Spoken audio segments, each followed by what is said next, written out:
Terkait viralnya pengakuan Ismail Bolong, Menko Polhukam Mahfud MD buka suara.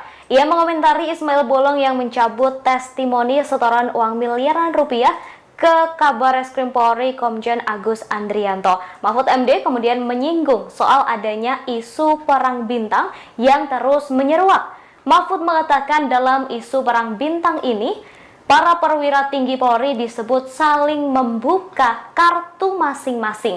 Untuk itu, Mahfud MD meminta isu ini untuk diusut. Mahfud mengatakan isu mafia tambang sejatinya bukanlah hal yang baru di Indonesia.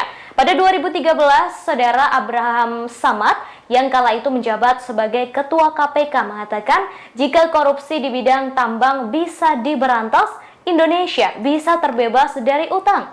Mahfud mengaku saat ini laporan mengenai mafia tambang banyak yang masuk ke Kemenko Polhukam. Pihaknya memastikan akan berkoordinasi dengan KPK untuk mengusut hal ini. Sekali lagi kami informasikan terkait viralnya pengakuan Ismail Bolong, Menko Polhukam Mahfud MD buka suara. Ia mengomentari tentang pencabutan testimoni setoran uang miliaran rupiah ke Kabareskrim Polri Komjen Agus Andrianto. Mahfud MD kemudian menyinggung soal adanya isu perang bintang yang terus menyeruak. Mahfud mengatakan dalam isu perang bintang ini, para perwira tinggi Polri disebut saling membuka kartu masing-masing. Untuk itu, Mahfud MD meminta isu ini untuk diusut. Mahfud mengatakan isu mafia tambang sebenarnya bukanlah hal yang baru di Indonesia.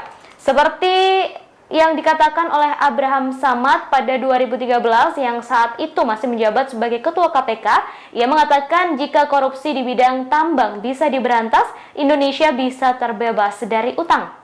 Mahfud juga mengaku saat ini laporan mengenai mafia tambang banyak yang masuk ke Kemenko Polhukam. Pihaknya kini memastikan akan berkoordinasi dengan KPK untuk mengusut hal ini.